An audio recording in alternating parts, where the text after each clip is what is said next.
I'm Jennifer. I'm in Paris. How was our food today? Very tasty. Very Very tasty. Yeah. and How to delicious. say in Chinese? 好吃。 How to আজকে আমার বাসায় কিছু Chinese guest আসবে যারা আমার friend.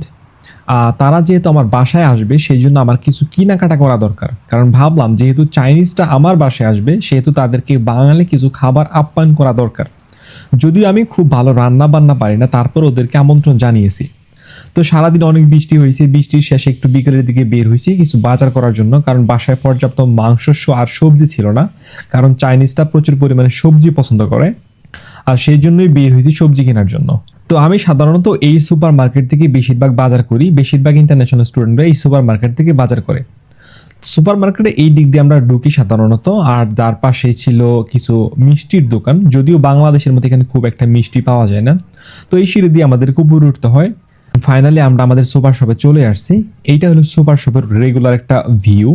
তো প্রথমেই আমি ট্রলিটা নিয়ে নিলাম। ইউরোপ আমেরিকার মতো এখানে টাকা দিয়ে ট্রলি নিতে হয় না, ফ্রিতেই ট্রলি নেওয়া যায়। তো প্রথমেই আমি মাংসের ওখানে চলে যাব, কারণ কিছু মুরগি কেনা দরকার আমার। আর যেহেতু মুরগির রোস্ট আমি খুব ভালো বানাইতে পারি সেই জন্য কিছু মুরগির রোস্ট নিয়ে নিলাম এখান থেকে, আর সাথে ব্রেস্ট পিস নিছি তরকারি রান্না করার জন্য। যদি আমার রান্নার হাত খুব একটা ভালো না, তারপরও চেষ্টা করছি তাদেরকে আপ্যায়ন করার জন্য।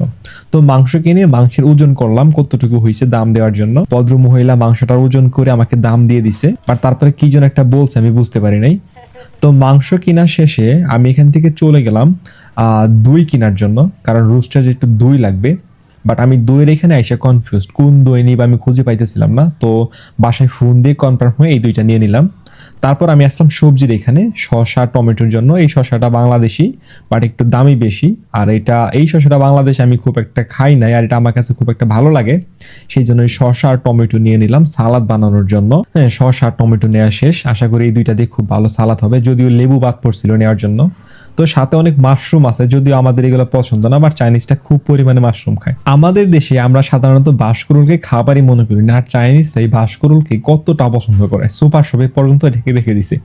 যাই হোক, এখানে অনেক খাবার আছে, অদ্ভুত খাবার, এগুলো দেখানোর কোনো সময় নেই আমার, কারণ আমার বাসায় গেস্ট আসবে, রান্না বান্না করতে হবে। এখানে অনেক ফল আছে, এটা কাঁঠালের মতো দেখতেও, সত্যিকার বলতে কি এটা কাঁঠাল না, বাট এটার আসল নাম কি আমি তাও জানি না। এই পাশে আপনি অনেক কাটা ফল দেখতে পারবেন, এগুলো প্যাকেটজাত করা রাখছে। যারা সম্পূর্ণ ফলকে খাবে না, অল্প পরিমাণে ট্রাই করতে চায়, তারা এখান থেকে কম দামে ফলগুলো কিনতে পারে, যদিও এগুলো অনেক দাম।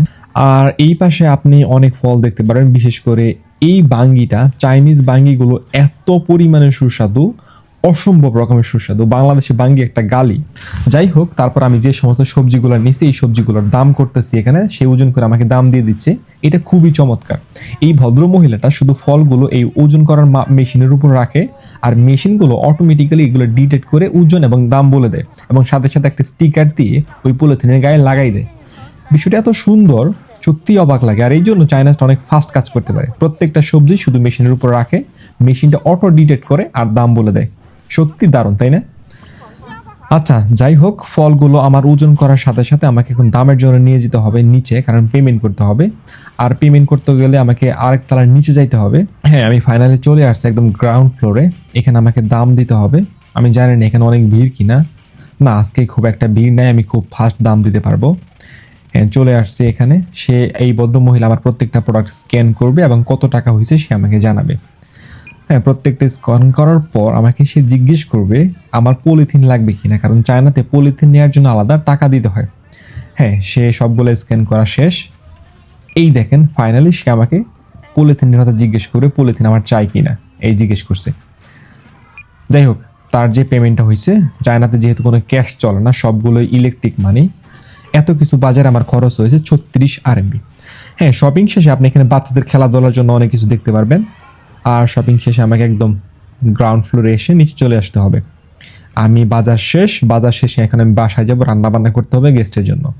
যদিও আমি রান্না বান্নায় খুব একটা ভালো না, সেই জন্য চেষ্টা করছি রান্না বান্না করার জন্য আমার রুমমেটদের সহায়তায়। মাছ ভাজি, তারপর ডিম ভোনা, মাংসের তরকারি, মাংসের রোস্ট, কিছু সালাদ, অনেক কিছু আছে। আর এই হলো ছোটখাটো। মশলার অবস্থা খুবই খারাপ, চাইনিজ মশলা। বাংলাদেশের মশলা একটা পাইছি, আর চাইনিজ মশলা খুব একটা ভালো না। যাই হোক, এইদিকে রান্না বান্না শেষ করতে না করতে আমার বাসায় চাইনিজ গেস্ট চলে আসছে। তো যেহেতু রান্না বান্না শেষ হওয়ার আগে তারা চলে আসছে, তো ভাবলাম তাদেরকে দিয়ে কিছু একটা কাজ করানো যায়। তো ভাবলাম কি করানো যায়, এইদিকে দেখি আমার হোমওয়ার্ক এখনো বাকি, চাইনিজ হোমওয়ার্কটা। তো ভাবলাম যেহেতু তারা একটু আগে চলে আসছে তো আমার হোমওয়ার্কগুলো তাদেরকে দিয়ে করিয়ে দিই। যদিও আমি চাইনিজে খুব একটা ভালো না, আর চাইনিজ তাদের মাতৃভাষা, তো তারা খুব স্মুথলি আমার হোমওয়ার্কগুলো খুব সহজেই করে ফেলছে। আর এইদিকে তাদেরকে একটু সময় কাটানোর জন্য আমি আরেকটা ফ্রেন্ড নিয়ে আসছিলাম এবং পাশাপাশি তাদের জন্য খাবারের আয়োজন করতেছিলাম।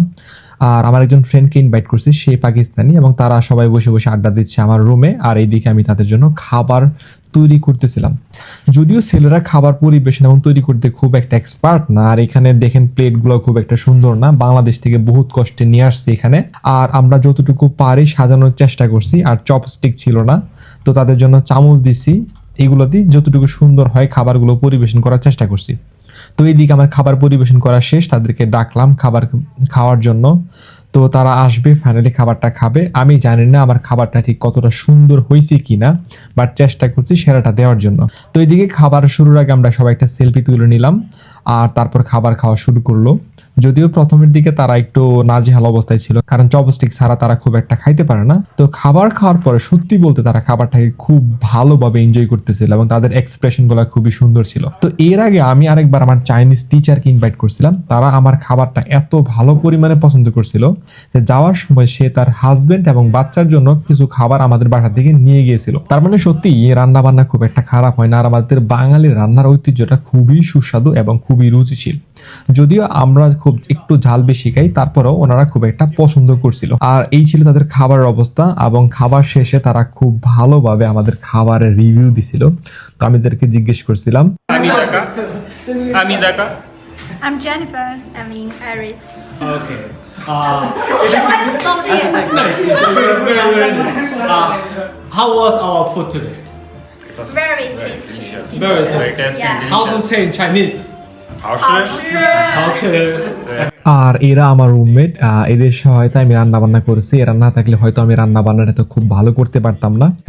যাই হোক, আমার চাইনিজ গেস্টগুলো খুবই তৃপ্তি সহকারে এবং আনন্দের সাথে খাবারগুলো খেয়েছে, এবং ফাইনালি তারা খাবারটা খুব বেশি পছন্দ করছে। এই ছিল আজকের এই ভিডিও। এই ভিডিওতে আমার বান্ধবীদেরকে আপনার কেমন লাগছে এবং তাদেরকে আপনার বাসায় ইনভাইট করতে চান কিনা অবশ্যই কমেন্ট করে জানাবেন।